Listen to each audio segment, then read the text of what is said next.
जय मसीह की दोस्तों। Shalom shalom. एक बार फिर से आपके सामने हूँ। और जैसा हम जानते हैं, आज पाम संडे से तीसरा दिन है इस सप्ताह का। पहला पाम संडे, फिर मंडे, और अब आज पवित्र मंगलवार यानी हॉली ट्यूसडे है। तीसरा दिन की स्टडी को हम देखेंगे।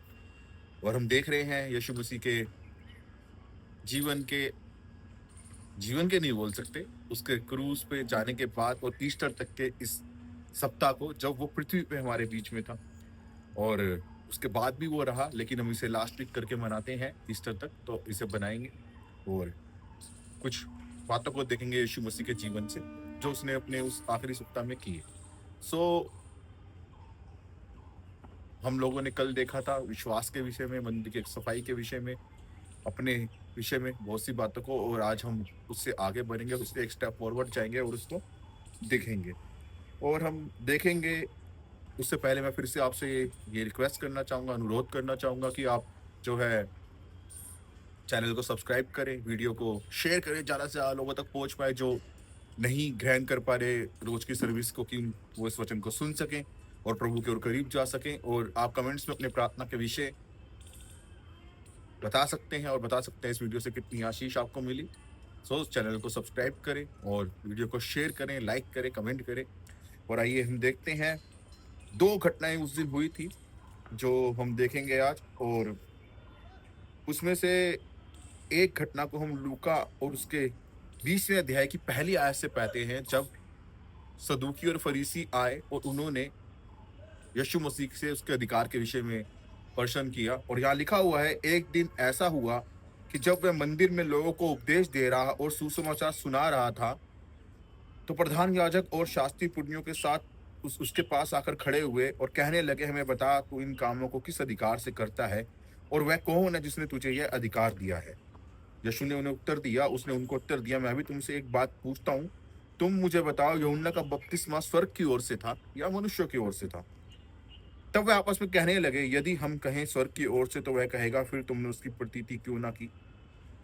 और यदि हम कहें मनुष्यों की ओर से, तो सब लोग हम पर पथराव करेंगे, क्योंकि वे सचमुच जानते हैं कि यूहन्ना भविष्यवक्ता था। अतः उन्होंने उत्तर दिया, हम नहीं जानते कि वह किस ओर से था, किसकी ओर से था। यीशु ने उनसे कहा, तो मैं भी तुमको नहीं बताता कि मैं ये काम किस अधिकार से करूं। मेरे प्रियो, यहाँ पे हम जानते हैं कि जब मंदिर की सफाई करी, हमने कल देखा, तो बहुत अग्रेसिव हो गए थे वो शास्त्री, फरीसी, सदूकी और प्रधान याजक यीशु को लेके, कि उसके खिलाफ कुछ अभियोग लगाएं और उसको नष्ट करने के लिए वो कोई सजा ऐसी दे सके कि वो नष्ट हो जाए। और यीशु इस बात को जानता था, वो अपनी मंजिल के करीब था, लेकिन वो हर काम को धर्मी तरीके से पूरा करना चाहता था, सही तरीके से पूरा करना चाहता था, ऐसे तरीकों से नहीं जो सही ना हो। तो दूसरी बात, वो ये सब बातें प्रकट भी करना चाहता था कि कितने उन्हीं लोगों पर, प्रधान याजक, शास्त्री और फरीसी जो बोल रहे थे, वो अपने आप को दोषी ठहरा रहे थे। कैसे? क्योंकि वो जानते थे कि यूहन्ना का बपतिस्मा किसकी ओर से, और उसके विषय में उनका क्या विचार था। क्योंकि हम जानते हैं कि यूहन्ना को मरवाने वाला कोई प्रधान याजक या वो नहीं था, उसको राजा हेरोदियस ने की बेटी ने उसका सर मांगा और कटवा दिया, और वो जेल में था। और इस वजह से जेल में था कि उसने उसके बुरे कर्मों के बारे में उसको बताया था, और वहां पे वो शहीद हुआ प्रभु के मार्ग को तैयार करते हुए। तो यहाँ पे प्रधान याजक झूठ बोल रहे हैं कि हम नहीं जानते, जो कि सही तरीका नहीं है, एक धर्मी तरीका नहीं है। और यीशु ने उनको झूठ नहीं बोला। यीशु ने ये नहीं बोला कि मैं भी नहीं जानता कि मैं किस अधिकार से कर रहा हूँ। यीशु ने उनको सच बोला। उसने बोला कि मैं तुम्हें नहीं बताऊंगा, मुझे पता है मैं किस अधिकार से कर रहा हूँ, मुझे पता है ये अधिकार कहाँ से मिला, मैं किस प्रकार से अधिकारी हूँ। उसने कहा, मैं तुम्हें नहीं बताऊंगा, मैं भी तुमको नहीं बताता कि मैं ये काम किस अधिकार से करता हूँ। तो पहली घटना ये घटी कि उसके अधिकार पे प्रश्न किया गया। और क्या था यीशु का अधिकार, हम सब जानते हैं। यूहन्ना की किताब अगर आप पढ़ेंगे तो यीशु मसीह ने बड़ी डिटेल में बोला कि मैं वही काम करता हूँ जो अपने पिता को करते हुए देखता हूँ। तो हम ये बड़े गारंटी के साथ बोल सकते हैं कि यीशु का अधिकार जो था वो स्वर्ग की ओर से था, क्योंकि उसने जो अपने स्वर्गीय पिता को करते हुए देखा, वही काम वो यहाँ पे कर रहा था। और फिर उसने बोला, मैं और पिता एक है। तो उसके अधिकार पे कोई प्रश्न नहीं आज के समय में हमारे पास है। इस पवित्र शास्त्र के द्वारा जो रचा गया, सुसमाचारों के द्वारा हम जानते हैं उसको ये अधिकार उसके पिता की ओर से मिला था, यानी स्वर्गीय पिता की ओर से, यानी यहोवा परमेश्वर की ओर से मिला था। और उसने इस अधिकार का पूरा पूरा इस्तेमाल किया एक मनुष्य के रूप में वहां पे वो लोगों को चंगाई दी, अंधों की आंखें खोली और ये उपदेश भी दिए जो उनके टेढ़े मेरे रास्तों को सीधा करने के लिए, जो उनको चौड़े मार्ग से निकालकर सकरे मार्ग पे ले जाने के लिए गए थे। यीशु ने बोला, मार्ग, सत्य और जीवन मैं ही हूँ। फिर उसने बोला कि चौड़ा है वो मार्ग जो मिराज की ओर जाता है, परंतु सकरा है वो मार्ग जो जीवन की ओर जाता है। तो उन्हें सकरे मार्ग पे अपने ऊपर चलाने के लिए वो उपदेश दे रहा था, और शास्त्री और फरीसियों को ये पसंद नहीं आ रहा था, क्योंकि उनकी कमाई की आशा जाती जा रही थी। उन्हें लग रहा था कि ये जो है चौड़े मार्ग पे रहे और इस सही मार्ग पे ना चले। इसलिए उन्होंने उसके अधिकार पे प्रश्न किया। उन्हें लगा यीशु फंस जाएगा, अगर वो बोलेगा कि मैं परमेश्वर की ओर से हूँ, तो लोग वहां पे सारे उसके पक्ष में नहीं थे, कुछ विरोध में भी थे, और वो उसको ऊपर पथराव करने के लिए इकट्ठे होते, जैसे कि वो उन पर पथराव करने के लिए इकट्ठे होते। और अगर वो बोलता मनुष्य की ओर से है, तो जो लोग उसको फॉलो कर रहे थे वो भी छोड़ के चले जाते, क्योंकि मनुष्य का ज्ञान उनको नहीं चाहिए था।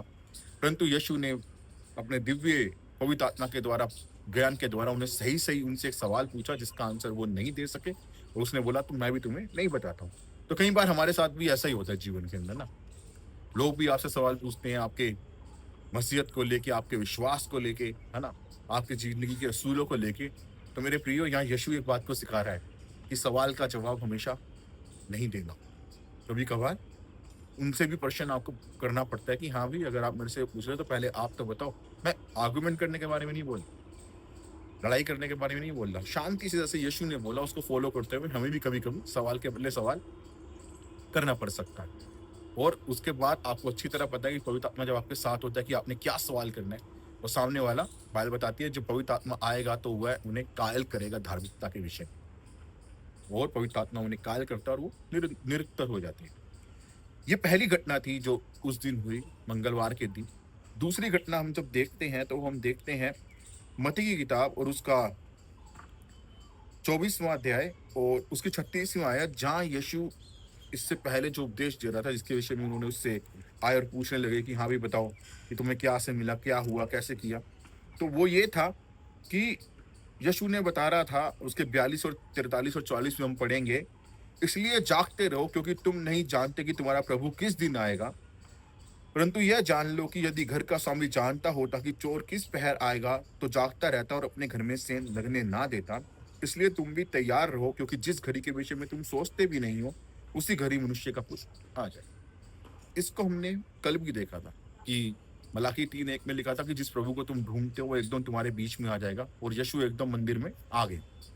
वो मंदिर उसका था, उसके पिता का था, और उससे वहां आ गया होगा प्रभु के रूप में। और यहाँ पे भी यीशु बता रहा है अपने पूर्ण आगमन के बारे में कि जब तुम सोचते भी नहीं होगे, उसी घड़ी मनुष्य का पुत्र आ जाएगा, वो रिटर्न करेगा। बात लो पे तो रही पूछी जाएगी। हम प्रकाशन में बहुत सी बातें पढ़ते हैं, रेवलेशन में, और वो इस बारे में बता रहा है, और वो सचेत कर रहा है बाइबल पढ़ने वालों को, वहां खड़े लोगों को, अपने विश्वासी जनों को, कि जागते रहो, ढीले मत पड़ो, है ना, बुझ मत जाओ। और इसके आगे अगर आप पढ़ेंगे तो उसने विश्वास सोचे दास और दुष्ट दास का एक दृष्टांत दिया, और फिर 10 कवारियों का भी दृष्टांत दिया। हम 10 कवारियों के दृष्टांत को अच्छी तरह से जानते हैं। जब उनमें से जो 5 थी, वो अपने तेल भरकर नहीं गई, और तेल साथ में एक्स्ट्रा लेकर नहीं गई, और उनकी मशालें बुझ गई। और उन्होंने उन समझदारों से बोला कि हमें अपने तेल में से कुछ दो। तो उन्होंने बोला नहीं, अगर हम दे देंगे तो ना तुम्हारे लिए पूरा होगा, ना हमारे लिए, दोनों की मशालें बुझ जाएंगी। इसलिए बेटर ये है कि जाओ खरीद के लाओ। और जब वो खरीदने के लिए गई, तो पीछे से क्या हुआ कि यीशु आया और उनको अपने साथ अपने अंदर लेकर चला गया। और जब उनको अंदर लेकर चला गया तो वो गेट बंद हो गया, वो 10 कवारियां बाहर रह गई। तो ये दृष्टांत जो था, 5 कवारियां बाहर रह गई, और जो तेल लेने के लिए गई थी। तो ये वो हमें समझाना चाह रहा था कि हमें तैयार रहना है ना। हमें अपनी मशाले यानी अपनी आत्माओं को जलते रखना, परमेश्वर के वचन की अग्नि के द्वारा, पवित्र आत्मा के द्वारा, उसके आज्ञाओं को मानने के द्वारा। कहीं ऐसा ना हो कि जब समय आए तो इस बात का एहसास हमें हो कि हम तो परमेश्वर की बात को सुन ही नहीं रहे थे, और हम वचन को सुन ही नहीं रहे थे, और हम परमेश्वर को जान ही नहीं रहे थे, है ना। हम तो भेड़े नहीं वरन बकरियों में थे, जो कि सींग मारने वाली होती हैं, जिससे परमेश्वर अंत में अलग करेगा नाश करने के लिए। और उस वक्त क्या होगा, जब हमारे पास ये समय नहीं होगा कि हम फिर से उन कामों को ठीक कर सके, और जब हम पीछे मुड़ के अपने जीवन को देखेंगे और सोचेंगे कुछ चीजों को सही कर लें, और उसी घड़ी प्रभु का दिन आ जाएगा, और जो उसको उसकी दृष्टि में अनमोल ठहरेंगे, उन्हें वो अपने साथ उठाकर ले जाए। तो यीशु ने यहाँ बताया अपने पुनरागमन के बारे में, इससे पहले कि वो जाए, वो समझा रहा था कि जागते रहो और तैयार हो, कि क्योंकि तुम नहीं जानते ना मैं जानता हूँ, क्योंकि वो समय सिर्फ पिता के हाथ में है। और वो समय आएगा कि एकदम से परमेश्वर का दिन आ जाएगा और तुम लोगों को पता भी ना होगा। और जब हम पहले पढ़ रहे थे लूका की किताब के अंदर, उसके 20वें अध्याय में जब उसने बोला कि अधिकार में वचन, उसके बिल्कुल बाद यीशु जो है दुष्ट किसानों का भी दृष्टांत देता है। और वो बताता है कि एक मालिक ने अपने बाड़ी में, है ना, रखा किसानों को और ठेका दिया, लेकिन जब उसने मजदूर भेजे पैसे लेने के लिए, मार दिया। अंत में उसने अपने बेटे को भेजा और उन्होंने ये सोच के उसको मार दिया कि ये सब जायदाद हमारी हो जाएगी। लेकिन वो कहता है क्या होगा, बारी का मालिक आएगा अपने और सैनिकों को, दूतों को भेजेगा और उन सबको नाश करेगा। और प्रधान याजक और फरीसी समझ गए थे कि ये हमारे विषय में बोल रहे हैं, कि हमें परमेश्वर की धरोहर की रखवाली के लिए दिया गया कि हम उन्हें सही बातें सिखाएं, लेकिन हमने क्या की, हमने दुष्टता करी और भविष्यवक्ताओं को मारते आए, है ना, जो सही बता रहे थे उनको हमने घात किया। और अंत में वो उस जगह पहुंच गए जब सिर्फ 3 दिन बाद, वो जो है 3 दिन बाद वो यीशु को क्रूस पे चढ़ाने वाले थे, तीसरे दिन। तो वो यीशु ने पहले से बता रहा था कि क्या होगा, क्या होने वाला है। तो ऐसी बहुत सी बातें उस दिन हुई। कैसर को कर देने के बारे में भी यीशु ने सिखाया, पुनरुत्थान और विवाह सिखाया, और साथ में ही यीशु ने उस विधवा के दान का भी उल्लेख किया जिसने 2 धमनी डाली थी, कि उसने अपनी सारी जीविका डाल दी, तो उसका सबसे बड़ा दान वही था। तो मेरे प्रिय, हम देखते हैं कि इस आखिरी वीक के हर दिन में प्रभु ने बहुत सी बातों को बताया, वो बहुत सी बातें क्लियर कर रहा था ना। लोगों के मन में संशय था दान को भी लेके, कितना देना चाहिए, क्या देना चाहिए, क्यों देना चाहिए। यीशु ने बोला कि मुझे तुम्हारा सब कुछ चाहिए, everything you have to surrender to me, सब कुछ तुम्हें समर्पण करना है मुझे। और उस विधवा ने क्या किया, अपना सब कुछ उसे समर्पण किया, और उसने बोला कि देखो, चाहे वो सिर्फ 2 दमड़ी थी, फर्क नहीं पड़ता, लेकिन उसका सब कुछ था, इसलिए सबसे बड़ा दान मेरी दृष्टि में, मेरे पिता की दृष्टि में इस विधवा का है। ये सीखने की जरूरत है मेरे प्रियो। हम 3 बातों को देखते हैं। जब यीशु के अधिकार पे प्रवचन किया गया, तो आपको हर किसी को बताने की जरूरत नहीं है कि परमेश्वर ने आपको क्या अधिकार दिया, उसको प्रूफ करने की जरूरत नहीं है। परमेश्वर प्रूफ करे, हालेलुया, जैसे यीशु के अधिकार को उसने प्रूफ किया। दूसरी बात जो वो बोलता है कि जागते रहो, तैयार रहो, आपकी मशालों का तेल खत्म नहीं होना चाहिए, हमेशा वो जलती रहनी चाहिए, ताकि जब प्रभु आने वाला हो तो आप तैयार रहें। और तीसरी बात जो दान के विषय में वो सिखाता है कि सब कुछ चाहता है परमेश्वर आपसे, है ना, हन्ना और सफीरा के समान चोरी करके रखना नहीं है। जो परमेश्वर का है वो उसे दीजिए, आपकी जरूरतों को वो पर अपना तन, अपना मन, यहाँ सिर्फ पैसे की बात नहीं है, यहाँ पूरी सेल्फ को, अपने आप को सरेंडर करने की बात है, कि अपने आप को आपने उसको समर्पित करना है, और जो आपके पास है उसे उसे अर्पण करना है। और कहता है सबसे बड़ा दान यही है, चाहे वो ना के बराबर हो, लेकिन आप पूरे मन से जो ठानते हो अपने मन में, जो परमेश्वर को देते हो, तो वो उसके लिए ग्रहण योग्य है। सो ये आज की बाइबल स्टडी थी, ट्यूसडे की, पवित्र मंगलवार की। कल हम फिर से जुड़ेंगे और देखेंगे आगे के वचनों को जो यीशु के जीवन में घटना है। विश्वास करता हूँ प्रभु आपको इन वचनों के द्वारा आशीष दे। आप सभी को शालोम।